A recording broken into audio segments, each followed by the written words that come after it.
Dhe do të ndalemi tek vargu 17 i kapitullit 5, që na thot tek e dyta Korintasve, pra që lexuam së bashku. Prandaj, nëse dikush është në Krishtin, ai është një krijesë e re. Gjërat e vjetra kanë shkuar. Ja, të gjitha gjërat u bën të reja. Po të mendorim, ose po të mundohemi të kujtojmë momentin që jemi pagzuar. Mendimet ose vendimet që neve vendosëm që të marrim në ato momente kur u pagzuam. Vendosëm që të hiqnim çdo gjë të vjetër edhe të vishnim çdo gjë të re. Po pse? Sepse në ato momente kur neve vendosëm që të pagzohemi dhe të marrim faljen e mëkateve, vendosëm që të heqim rrobën tonë të vjetër dhe të veshim të re. Edhe duke e bërë këtë gjë, jemi krijesa të reja, pakën në ato momente që neve i kujtojmë së bashku. Dhe çfarë bën kjo për ne? Na bën që vargu 17 këtu merr fuqi dhe thuhet jemi pra një krijesë e re. Dhe jeta e re fillon në Krishtin. Neve jemi pjesë e kishës, pjesë e mbretërisë së Perëndisë për shkak të gjakut të Krishtit. Tani një pyetje lind gjatë kësaj kohe që ne jemi në këto momente, ose gjatë kësaj kohe që ka kaluar, mbas momentit që ne vendosëm dhe kryem pagzimin, ku jemi ne? Apo vazhdojmë të jemi një krijesë e re, apo unë jam që moti i Krishterë. Se shumë njerëz mund edhe të mburren me këtë pjesë. Kaq vite i Krishterë, kam kaq vite besimtar. Dhe siç e dim, jeta e re në Krishtin nuk vjen nga trashëgimia, feja apo përpjekja njerëzore, por nga lindja prej Perëndisë. Tek Gjoni kapitulli i parë, vargjet 12 dhe 13 thuhet kështu: për të gjithë atyre që e pranuan, ai u dha pushtetin çfarë? Të bëhen bij të Perëndisë. Atyre që besojnë në emrin e tij, të cilët nuk janë lindur nga gjaku, as nga vullneti i mishit, as nga vullneti i burrit, por janë lindur nga Perëndia. Ndaj ne bëhemi krijesa të reja në këtë lloj forme. Duhet kuptojmë ose duhet ta rikujtojmë vetes tonë që ne jemi krijesa duke u zhvilluar, duke u plotësuar në plotësinë e Krishtit. Lutemi që deri në momentin që neve kemi jetë frymë në tokë, neve të arrijmë të lloj plotësie. Neve të arrijmë në momentin siç tha dhe Pali tek letra e Korintasve 5, ne do të vim përpara selisë së gjykatës së Krishtit. Edhe aty neve do të marrim me ato, nuk e di si mund të thuhet, shpërblime. Po për shpërblimi kryesor ishte që neve morëm shpëtimin nëpërmjet pagëzimit. Tani pyetja është, a do të na thot Perëndia, a do të na thot pra Jezusi, të lumt shërbëtorin besnik. Krijesë e re do të thot identitet i ri. Ne nuk jemi më ata që ishim, identiteti ynë nuk përcaktohet nga e kaluara, por nga krijuesi. Dhe Efesianët 2:10 thot, ne në fakt jemi vepra e tij, e krijuar në Krishtin Jezus për vepra të mira që Perëndia përgatiti që më parë që ne të ecim në to. Pra çfarë do të thotë kjo për ne? Në momentin që neve bëhemi krijesa të reja, në momentin që neve i themi Krishtit po, i themi jetës së re po, i themi Perëndisë po, atëherë duke kujtuar që në fillim neve kemi hequr rrobën e vjetër dhe kemi veshur rrobën e re. Ne njerëzit nuk duhet na shikojnë një lloj. Madje njerëzit nuk na shikojnë një lloj, sepse në momentin që neve shprehim të lloj mënyre të jetuarit, njerëzit mund ta thonë që jeni dhe të çuditshëm. njerëzit mund të na thonë që si në rregull. Madje mund të jetë edhe nga familjarët tanë që mund të mos na mbështesin. Në fakt, do t'ishte kënaqësi e madhe ose do t'ishte inkurajim i madh që të kishe familje në krah, të kishe fëmijët në krah që të shtynin ose siç mund të themi në një kampionat lojrash, familja jote do t'ishin tifozët më të mëdhenj, që do të ndihmonin, që do të inkurajonin, që do të shtynin, që edhe në momente që ti do të kërkosh dhe do thoje, oh, nuk arrihet, nuk bëhet më, s'ka gjë, ne do të jemi këtu. E nuk ka bekim më të madh në fakt të jetë në këtë lloj forme. Prindrit e bëjnë këtë gjë, pavarësisht se me çuditërisht, edhe unë këtë gjë po e kuptoj tani, që pavarësisht sjelljes së fëmijëve, na dëgjojnë, nuk na dëgjojnë, na e vënë veshin fjalëve tona, në sineve tona, ne përsëri bëhemi ata tifozët më të mëdhenj për ta. Neve kënaqemi dhe mburremi, shpresojmë në mënyrë të perëndishme për arritjet e tyre, për zgjuarsinë e tyre. Edhe kjo ndodh sepse është dashuria në mes. Ti ke pasur bekimin që të shikosh dhe ta shijosh të krijesë të re që nga fillimi, që nga ngjizja e deri në momentin që je i rritur, e deri në momentin sa ti merr frymë, ti do kujdesesh për fëmijën tënd, ti do jesh tifozi më i çmendur për fëmijën tënd. Nuk e di keni parë,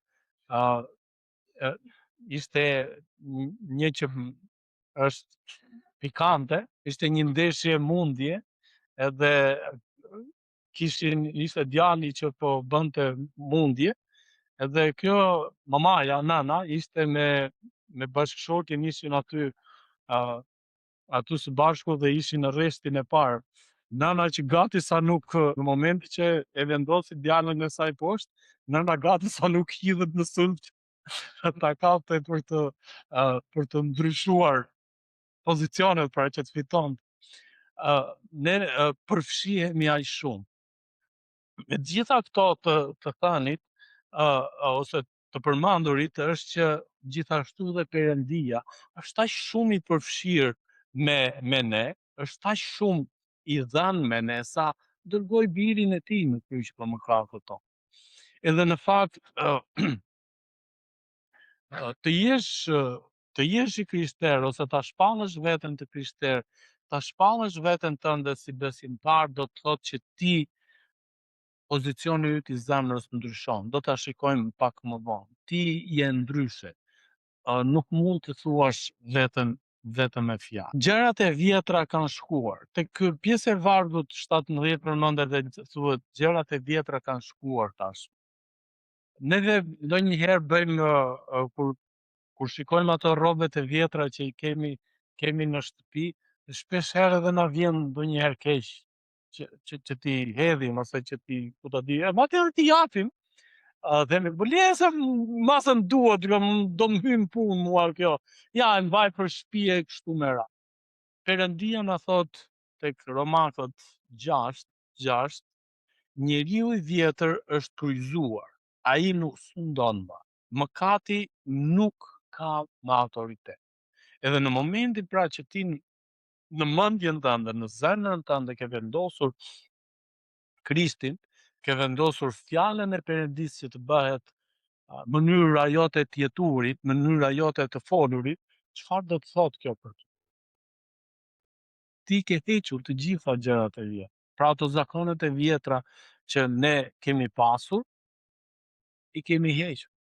E di ku është e bukura, është se në moment, pavarësisht moshës që neve mund të kemi dhe të vim që të njohim Krishtin, përsëri ne bëhemi fëmijë të lindur, të sapo lindur, edhe çfarë do të thotë kjo? Edhe zakonet tona janë të reja. Se shpesh herë njerëzit përdorin këtë thënie që qeni, qeni plak nuk mëson dot zakone të reja.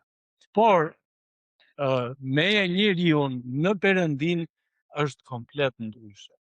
Pavarësisht moshës, ne mund të ndryshojmë, ne mund të përfitojmë dhe të integrohemi, le të themi, në jetë me sjellje të re.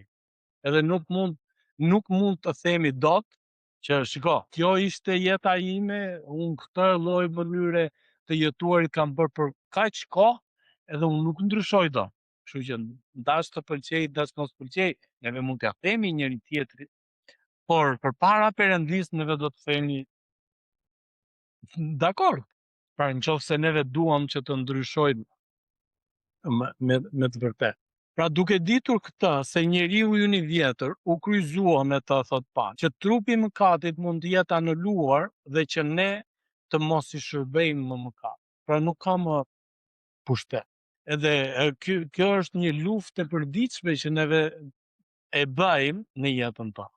Edhe çfarë ndodh me ne? Ne duhet të zgjedhim pra. Ne duhet të zgjedhim që çdo ditë të veshim rrobën e re.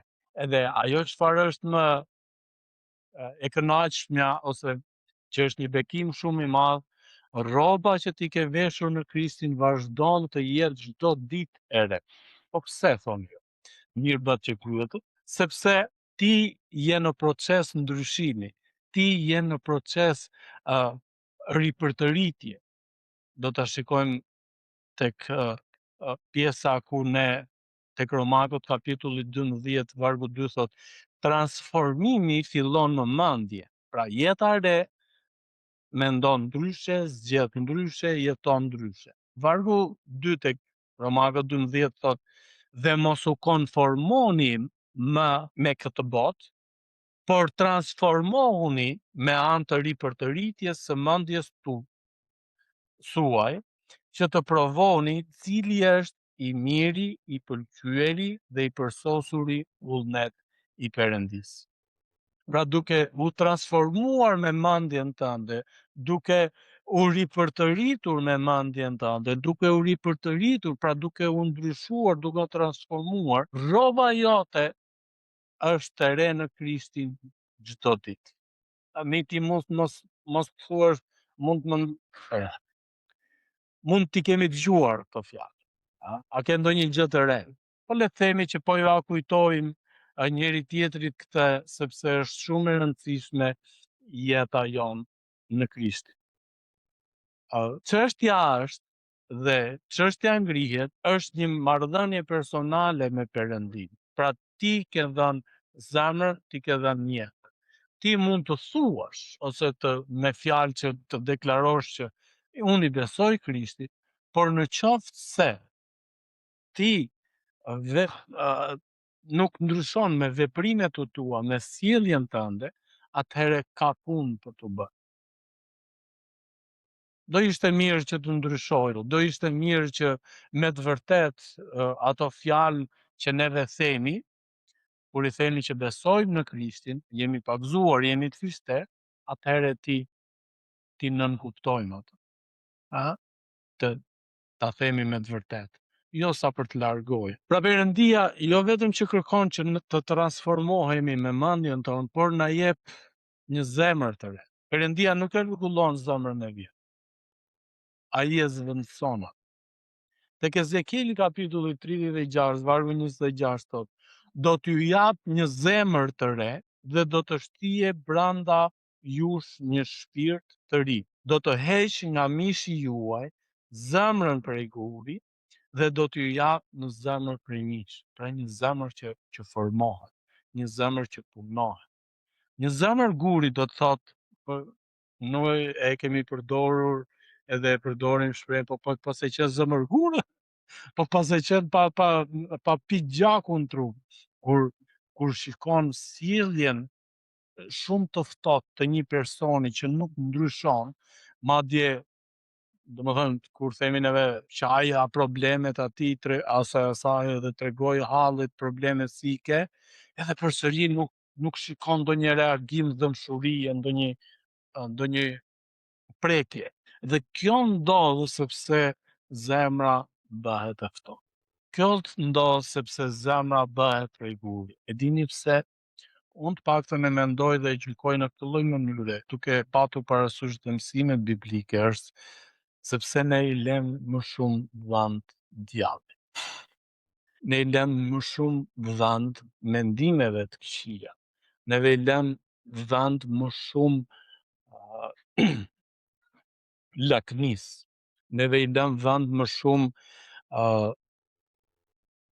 frytit të mishit që është lakmia, keqtashja. Ishte dikush që po ankohesh, paktën unë e kuptoj shumë mirë këtë sepse neve mbillnin grurën në fshat, edhe një nga ëndrat tona ose dëshirat tona për mbillnin grurin, neve prindërit e mi e llogarisnin që do të me kaq dylym tok grur sa do të mbillnin, do të kishin mundësi që të mbulonin bukën për gjithë vitin. Pra do të banin, ne donim, me sa mbajëm mend, 10 kujtal grur për gjithë vitin. Edhe në qoftë se kjo nuk bahej, ishte goxha e vështirë. Dhe tregoj një histori këtu. Ishte dikush pra që po hankohej pikërisht si familja ime që e kishte këtë dëshirë. Kishte mbjell grur, por nuk kishte arritur dot që të siguronte mielin, pra grurin për gjithë ditën, që të kishte bukë. Edhe çfarë bëri me këto ankesat e tij, e takoi dikush dhe e dëgjoi ankesën e tij, tha shiko, do ta plotësoj unë atë mungesën tënde të miellit, të grurit që ke, tha. Por tha vetëm do vish ta të punosh vetëm një ditë për mua. Vërtet, ajo ishte punë shumë e madhe, domethënë që të siguroje mielin, grurin për pjesën e mbetur. Edhe ai e pranoi me dëshirë, pse duke menduar se sa mund paguhesh ti për një ditë, pra kishte shumë vlerë gruri, mielli që do të merrte. Dhe e bëri. Dhe shkoi që në mëngjes, tha do vish që në mëngjes këtu, tha, me mua. Që në 6 mëngjesit, edhe po çfarë do bëjmë? Filluan, do ndanin bukët. Edhe nga mëngjesi deri në darkë këtë punë. Edhe filluan duke shkuar në përfshatra gjithandej. Dhe arritën në darkë tek një familje, që siç e sepse ata i kishin edhe me lizë që do të shkonin t'i ndanin. Edhe filluan shkuan tek familja e fundit, tek buka e fundit që e kishte për shpërndar, po gëzonte se mbaroi ditë. Dhe e çoi bukën ndaj, trokitin në derma, si pa përshëndetje filani, po ke një bukë për të marrë. Tha faleminderit, po shiko, tha. Unë tha për sot, tha gjeta bukë, tha. Kam bukë për sot, tha. Shumë faleminderit, tha, po merre mos ta shpërdoroj kot, tha. Merre gjend ndonjë familje tjetër që nuk ka për të ngrënë sonte. S'ka gjë. Shumë faleminderit. Edhe ai iku si i ngrirë me bukën dhe po kthehej tek makina që po shpërndani, po ky tha vetëm për sot, tha faleminderit. Kam bukë për sot. Nuk sa për bjerë për nesër mëngjes. Unë tha kam bukë, tha për e kaloj gjysmën e vitit, tha, edhe po them, tha po akoma, tha po qartë, tha pse nuk kam për pjesën tjetër. Kur ne mendojmë në këtë lloj mënyre, pra, në takem, duhet mendojmë edhe në mënyrën tjetër, dikush tjetër nuk ka fakt. Kjo do të thotë që të kesh një zemër të dashur, një zemër të butë, një zemër të dashur. Edhe Perëndia prandaj tha do të jap një zemër të re.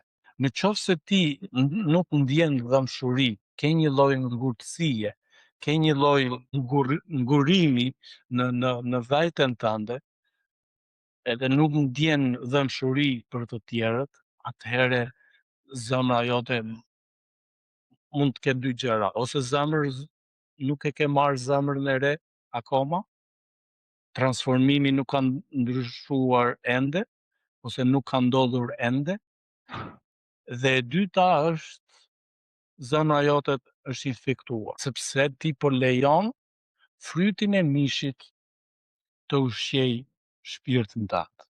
Edhe Perëndia thot, dini çfarë thot?